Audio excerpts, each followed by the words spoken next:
Today we're talking about Gone Girl. So, really fast, there is a movie to this. I think if you want the big twist, I would say read the book, and then after you've read it, then you can go watch the movie after you know the big twist. But I really like this book. I think it's a fun read. I feel like it keeps you on the edge of your seat, as in like what's going to happen next.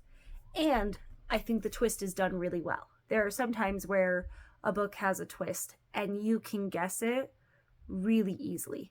Whereas this one, like, you might have an idea, but then that twist comes and like there's a few more things that come and you're like, oh, very entertaining. It's a very fast-paced book. This is an easy read.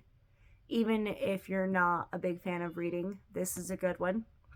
It very much goes through like the marriage dynamic, which is fun. And I think it's fun to dive in and see how much we think we know about a person, and then we find out we know actually so little about that person. And in regards to comparing it to the movie, I feel like the movie is actually really spot on for the most part. There's a few differences, but I think the movie does a good job. The only thing, though, that I kind of have a gripe with is I don't think Ben Affleck was a good cast for Nick Dunn.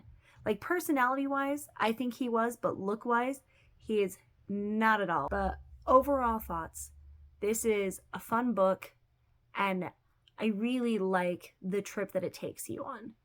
It's very easy to get sucked into this, and I feel like the end of the book, it's worth it. Like, it's not what you would expect, but it fits so perfectly with the characters.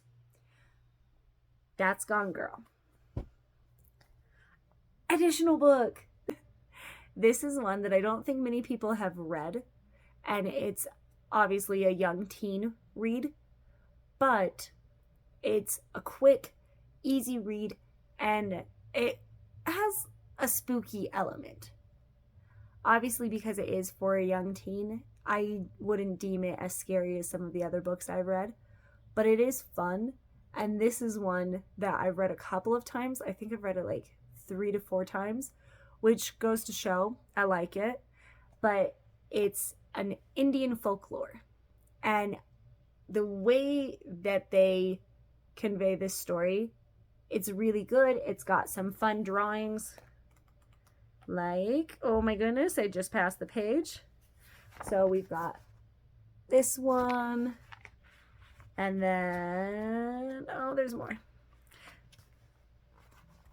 So some fun little drawings like this if you want a book that is a nice, easy read and you like the picture element. I don't mind, and there are actually a lot of books that I've read where they have pictures, and I won't complain. I don't think it makes it less of a book. I don't think it necessarily super adds to it, but it is fun. It's a fun element. But this one I like. It kind of reminds me of a Wendigo folklore. Obviously, it's a little different, but it has kind of that vibe.